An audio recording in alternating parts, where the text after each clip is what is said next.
Live from the heart of the Blue Ridge, Roanoke, Virginia. It's the Just Bernard Show with host Bernard Alvarez. Join Bernard as he shares topics that reveal the real matrix and empower your human experience, including world liberty, the esoteric, suppressed technologies, spiritual ascension, and human consciousness.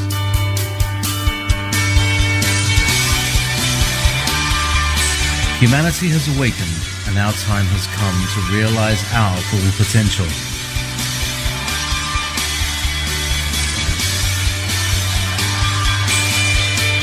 And now, live from the Star City, your host, Bernard Alvarez.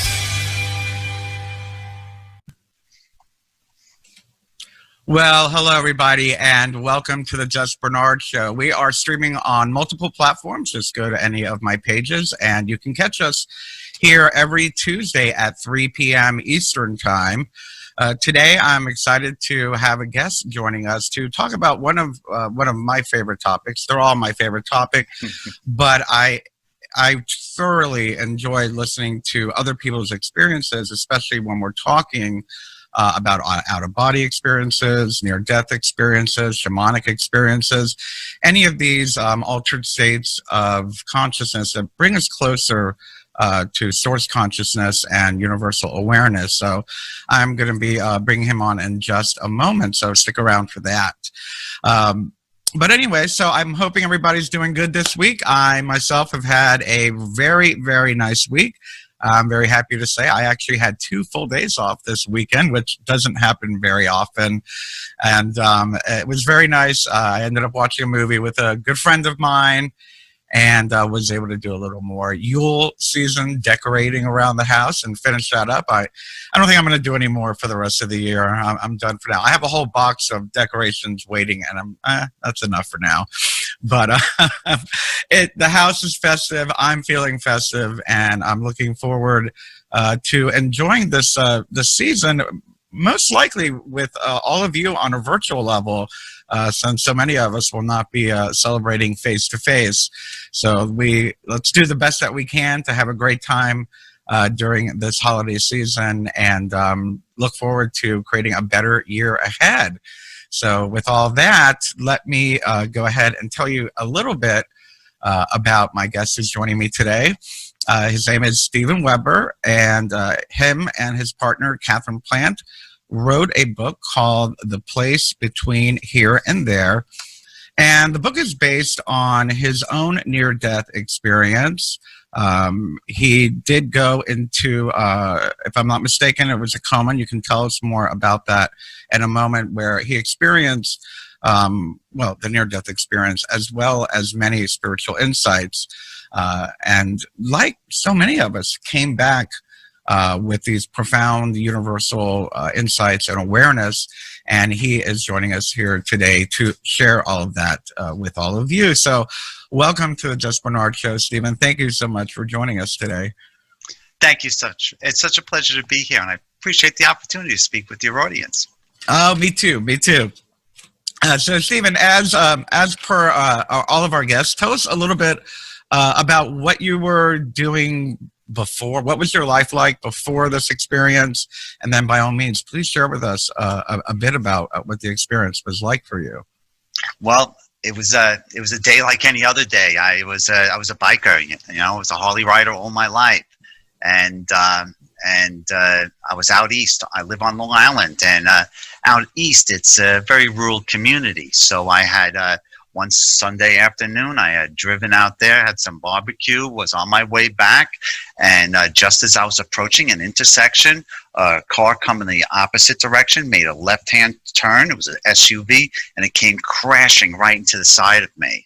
And the lights went out. I mean, I didn't know anything that happened. Next thing I knew, I was flying through the air, and I was approaching the clouds. And just as I thought that was going to be it, I started to land. I realized I was in a helicopter, and I was landing at one of the premier trauma centers in the United States, Stony Brook University.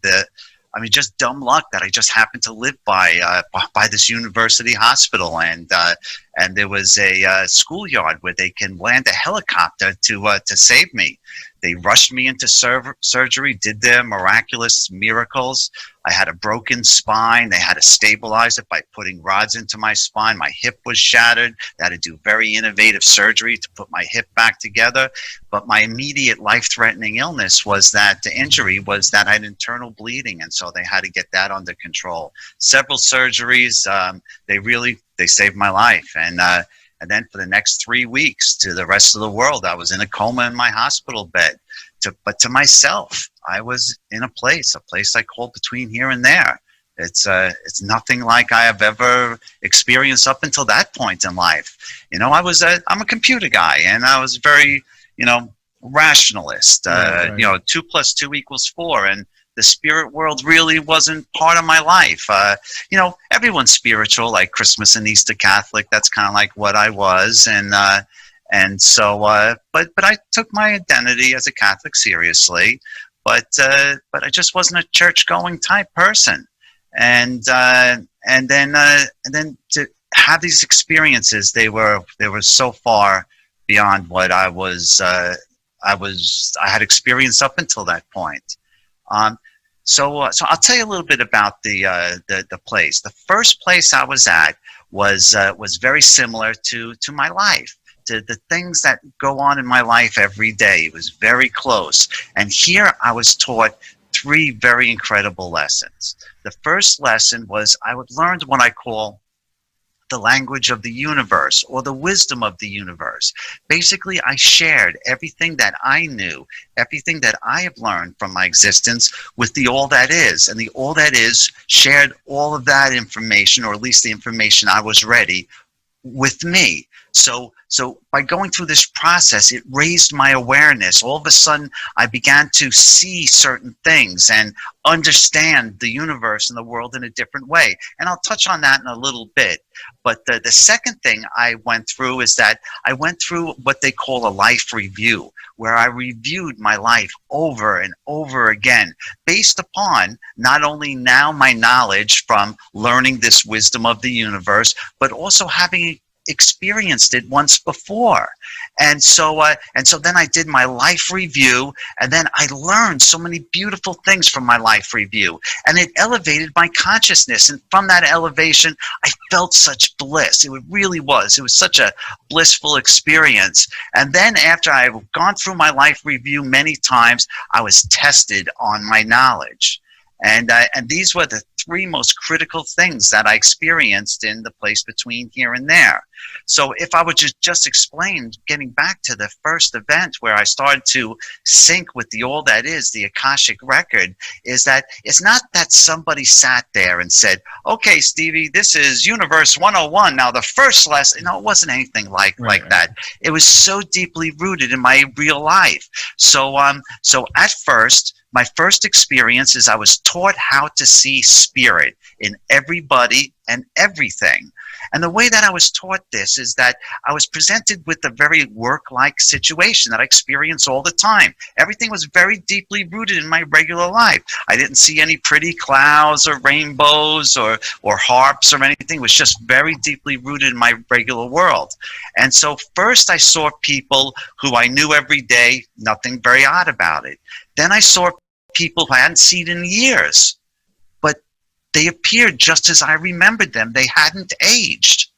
And then what happened is I started to see all different types of people that I know, but in all shapes and forms. Like I may know, Harry as a young teenager, but I might see Harry as an older person, or I might see Harry as a woman, or I might see Harry as a different ethnicity or a different size or different shape. And so what was happening is I was being taught to see that part of somebody that goes beyond their physical incarnation. I was taught to see the spirit, that part of the people that is always there. No matter what shape or form the people appeared to me at, I could still sense their spirit. And that's one of the first lessons that I was being taught. Once I understood and I could see spirit, then I started to see spirit in everything. I realized everything had a spirit. Trees, rocks, planets, dogs, cats, everything had a spirit. And then once I came to that realization, I came to the realization that we're all connected. There's something common about this spirit that we all share. We are all parts of this spirit. And the way that I can best explain it is that each cell in your body, it has its own life. It lives, it dies, it grows, it reproduces, and it has its own consciousness. But each cell makes up you, your body, all that you are in your consciousness. Each cell doesn't know of you. They just know of themselves. And that's very similar to us. All of us, all of our spirits make up one spirit. And that spirit is the consciousness of the Creator. The Creator and the creation are one. There are not two. We are part of the Creator. We are part of the creation. So these are some of the initial lessons that I learned in that place. And they were quite profound. It took me a long time to really understand and really grasp what I was going through. Because you would think at some point along this, I would come to the realization that, Stevie, you're not in Kansas anymore. It was very different. But for some reason, it just didn't click with me. It just, I just don't know. I was just so blissful because that I was in an environment where I had no hate or animosity towards anybody, and no one had any hate or animosity towards me. I didn't blame anybody for anything, and I didn't blame myself for anything. All I had was the desire to learn and grow, and the more I got this understanding, the more bliss I felt because that things made sense. That was one of the most important things about the next step where I had my life review. That was so enriching and enlightening because that now that I had this understanding of the universe, I relived my life and I saw everything that I went through in my life. But now I could see spirit, and now each situation that I experienced really meant so much more because I could see that everyone had a different reason for being there. I had my reasons for being there, but everyone else, and they weren't the same. There was this physical realization of being in every situation in your life, but there were also spiritual realizations. And so by living my life over and over again, I learned so much more from my experiences in life. And one of the most important things I learned is that some of the worst experiences in my life, the worst things, the most awful things, are the things that brought me the most amount of bliss, because that I was really able to face some difficult things in my life that really brought me such beautiful enlightenment and really took me to the next level, that I could really feel the love and the light of all that is. And then finally, I was tested on my knowledge. I didn't know I was experiencing a test. I just thought it just was another scene. And basically what I was given was, I was given charge of these young adults, which I had to teach them a task in order to successfully be able to complete these tasks. And this is something I failed at, because what I lacked to see is that I was spent all these time, learning about spirit and how to see spirit in everybody and everything. And the first chance I got to teach these kids, I didn't see them as spirit. I just saw them as kids. And so they wouldn't listen to me. And no matter how much I tried to manipulate them, try to get them to do the tasks that I was required to get them to do, they just wouldn't listen to me. And then it wasn't until I went to the person in charge, who I realized was actually my higher self. And I came to the understanding of why I was there. The reason why I was there was to shepherd these young souls. They're souls who had yet to have a human incarnation. And I was there to shepherd them into their first human incarnation through the development of the spirit. And it was that task I failed at until I actually learned, and I realized that I've been given these skills to shepherd these kids. Once I used those kids' skills, I was able to help the kids to have their human incarnation. And this was my whole experience there, is that basically sharing my experiences with the universe, learning the wisdom of the universe. Then I got to have my life reviews where I learned the lessons from my life, everything that was possible. So then after I went through those 2 parts, the next one was I was tested on my knowledge to determine whether or not I would become a spirit guide and perhaps stay in spirit or return back to earth to learn more and grow more. And that was the extent of my experience in that place. But for the longest time afterwards is I thought it was a dream. I thought it was the drugs they gave me. I really didn't think it was real. In fact, I put it out of my mind. Because that I just got so wrapped up in my rehabilitation. I couldn't walk. I was crippled. It was just an awful thing, and I just got so wrapped up. And it wasn't until about a year later that I lost my son to a drug overdose. A 20-year-old boy, just this wonderful, wonderful child. It happened so fast, and he was a championship wrestler. He was on a scholarship to a premier university, and it was awful. I just went into such a deep funk, and I just couldn't shake it. And because I just kept on blaming myself for, as you're a parent, you think, what did I do wrong? Like why me? Why us? Why my son? Right. And it wasn't until one of my friends, a dear friend of mine, Kathy. It wasn't until a dear friend of mine, Kathy, asked me one day. She said, "Did my son ever try to talk to me?" And I thought that was ridiculous. In fact, I was kind of pissed at her because I was like, I'm sitting here grieving, and she's saying, "Oh, did your son talk to you?" I was like, "What?"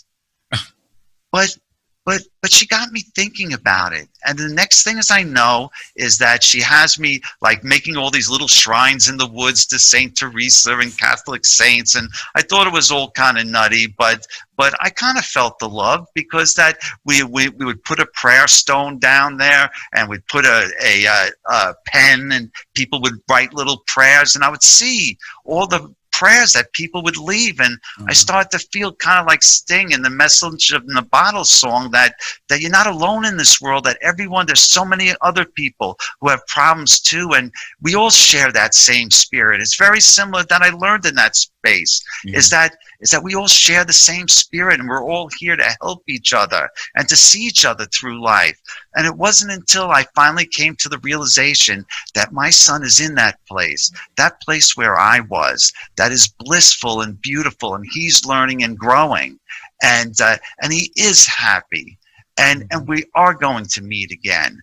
And that's the true story of it all, is that life is good and people are good, and even when sad things happen. And we're all on this earth to learn and grow. And you're going to spend your time here, and someday you're going to be in spirit. And it's beautiful. There's a beautiful place, and here's a beautiful place too. But coming to that realization, the most important thing is that I got my son back. Because that prior to that point, only thing as I thought of is the grief of losing him. I didn't think of all of the happy times we had. Now, for the first time, after coming to the realization that he is at peace, that he is happy, and that there is a communication that could take place, after coming to all those realizations, is that now when I thought of him, I thought of the peace and the happiness. And if there's one thing that I could say from our book, is that our book is about the place between here and there. It's about a beautiful near-death experience and coming to these realizations. But it's also about how to understand your purpose in life, why you're here to learn experiences, and how even when experiencing something as devastating as a loss of a loved one, there is peace to be found, not only there, but here.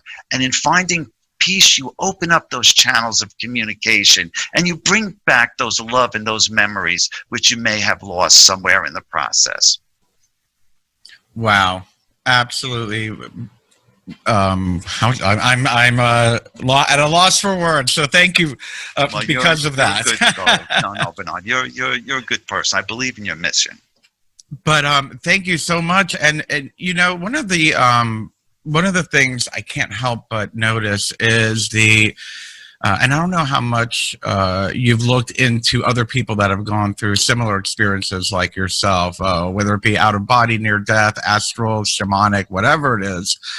How seems to be a central. I don't want to say a central theme, but lots of parallels. I myself, when I had my out of body experience, I'm hearing your chapters or segments of your journey and kind of the not only the backstory but the intention of spirit from each segment. And I'm like, that's pretty much what I went through. Same thing. And though, you know, and it goes with the message that you're saying that, and though that, you know, what I experienced was different than yours, it's still the same one, which is what I found even more profound to go along with the message of what you're sharing. Yeah, I'd like to speak to that because that so much of what I experienced is unique to my experience. So if somebody was a Hindu or lived in Central America or had different experiences than I did, their experiences would be very similar to their own environment. But it's like what you're saying, the lessons are the same. Two things that I have found since having this experience and only recently becoming knowledgeable about other people sharing their experiences is the idea of first off, the technical word which I've become to know it as is called syncing with the Akashic record. The Akashic record being all the knowledge that is. And so I originally termed that learning the wisdom of the universe. But that's very common is, number one, syncing with the Akashic record, like having a broader understanding of love and light and the role of society and humanity and spirit in the universe. And then the second thing is the life review. Those are two common things that I've really found in many of these types of experiences, because I think all of this is a stepping process, like an automatic process that is preparing you to pass, to go into spirit. So now you're going to be pass into spirit. What are the very practical things that have to take place? Well, you have to reconnect with spirit, and then you have to figure out all the things you've lived in life and all the experience and see if you've gotten the most out of your earthly incarnation. And then the next step is to determine what's going to happen next. Are you going to stay in spirit, or are you going to return back to earth to learn more? So all of these are very common in near-death experiences, or at least central themes. So I definitely agree with you, Bernard. Yeah, absolutely. And one of the things that really stood out to me very profoundly, and I want to put it on tape because I'll forget that this happened, is that you gave me an aha moment. As you were speaking, I myself had an epiphany in that my book, I wrote a book about my experience as well. And while it was coming through me, for lack of a better term, I basically channeled it, but it was, while I was experiencing the message, it was coming through me and to me as riddles. And like I was being tested. And that's what I really had, like the big wow. It was like I was given these universal equations that I needed to figure out and find the answer to. And it was just a very, very profound, as I'm listening to you, to have that, you know, that awareness come to me. So I had to put it on tape. So thank you for being a part of that moment there. Thank you. Did we freeze? Okay, no, we didn't freeze. Good. Anyway, so Stephen, so you said that in your book, and actually I'm not sure if you spoke about it in your book, but that you had come across, or have you identified from your experience, for lack of a better term, 12 profound truths that you've kind of like you feel are universal to everybody. You want to tell us a little bit more about those 12?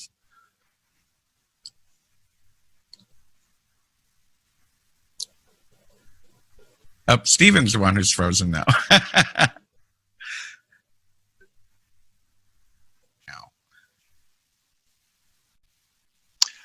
Very well. So,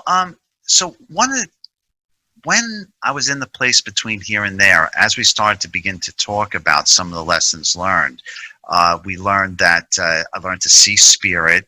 I learned that everything has a spirit. I learned that we're all connected, and that I learned that all of our connections make up the consciousness of the Creator, that the Creator and the creation are one. One of the most important things I've pulled from this experience is that your spirit grows and develops over different incarnations. Your spirit, I believe, always has been and always will be. But what's the purpose of life? The purpose of life is to have experiences and to learn and grow. And through those experiences in different incarnations, that your awareness grows, and through your awareness, your spirituality grows. And as your spirituality grows, all of the spirits of all of creation grows, thus the Creator. And so you also have a responsibility to yourself, but you also have a responsibility to be to all that is to learn and grow. And one of the most important things that stops you from learning and growing is grief and regret. You know, so many people blame themselves for things that have happened in their lives. Now, I'm not saying don't accept responsibility. That's something else. But people can beat themselves up for mistakes they have made in life, from even stuff from kids. It doesn't. It's not about excusing behavior. It's about truly learning and growing.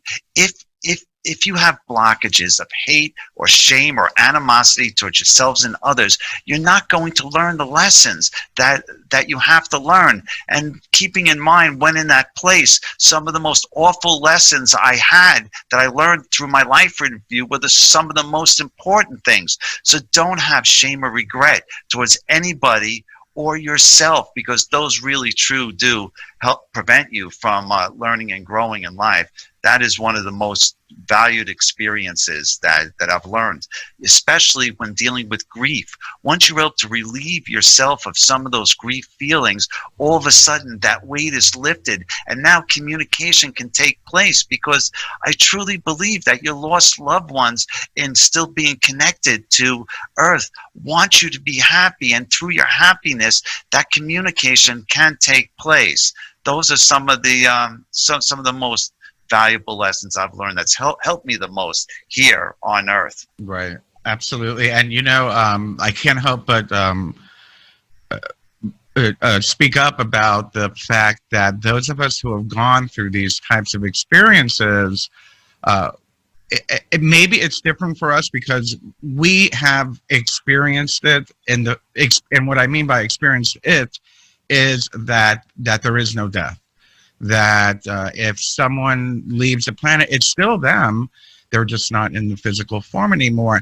And perhaps it's just so hard for people that haven't experienced this to either come to terms with that or to accept that as a personal truth, which is probably where it's fair to say where spirituality and religion would probably step in to kind of point in that direction and hopefully give people the inspiration and a better understanding of that. And with that, you had spoken about, we're running out of time, but I wanted you, if you could, to talk about how, this idea that we're different and how it's important that we cannot have animosity toward others. We don't have to necessarily like everything that people do, but how that animosity, well, it might be different for me, how I experience it. Why don't you share with us a little bit about what you got out of that?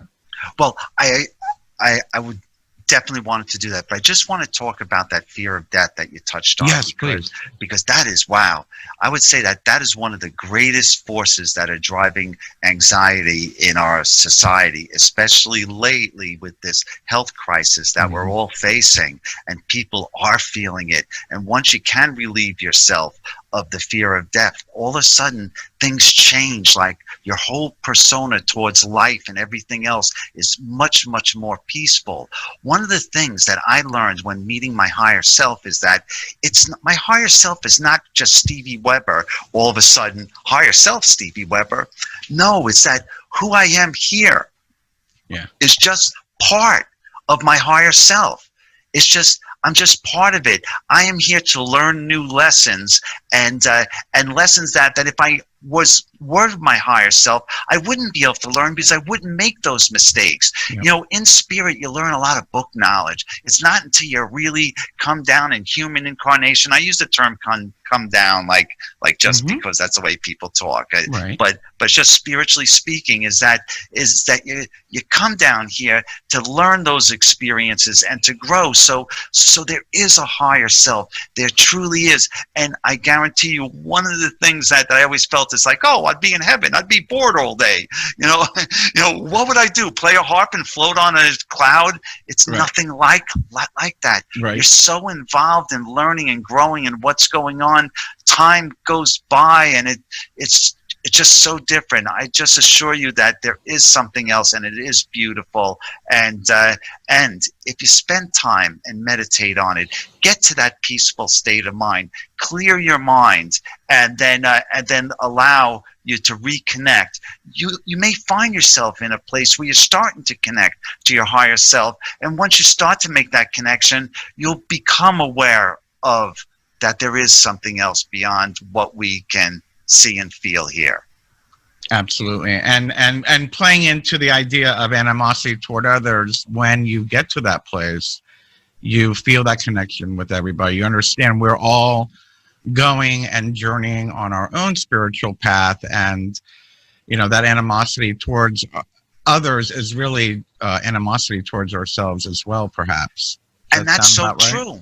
And that's true, because that everyone has a different spiritual path. That's according to what they have to learn. So maybe you'll find yourself in one circumstances in this life, because those are the experiences you have to learn. Somebody may find themselves in a different set of circumstances. To judge somebody, when I say don't judge, I'm not saying, oh, because you're so highly, because that it's just not true, is that they're really on a different path, and allow those people to be on their path. Never allow people to do bad things to you, because that you would benefit. No, never allow bad things. But when bad things do happen, accept them and find the lesson, learn in it. Don't have that hate or animosity. It's only going to cloud you and do away with all of your benefit. In life, one of the things I learned after I woke up is that I didn't want to eat anything, because that, like, everything had a spirit. Even plants had spirit. Mm-hmm. Like, how could I eat a spirit? It's like I had to make these decisions. And one thing that I came to the realization is that you can't be all spirit, because spirits don't need to eat. Yeah. They're all incarnation. They're all energy. But you don't need to be all monkey either. A monkey mind will do anything. They have no animosity. They take whatever they want. They're pleasure maximizing units. You don't have to be there. Where you are in this human incarnation is to figure out where along that continuum you want to be. You can't be all spirit. You can't live on like 1 grain of rice a day, but you don't have to be a remorseless, ethicsless monkey. Find your path in the middle, and that's the real key to life. You need to experience life and learn your lessons. Find out where it is. You don't have to eat, a blade of grass of rice, but you can't be a wanton glutton either. Find your spot. Find what's right for you. That's a valuable lesson that at least I take with me every day. And I appreciate that. And that's a wonderful universal lesson for everybody to learn, no matter our spiritual path or beliefs or practices, for that matter.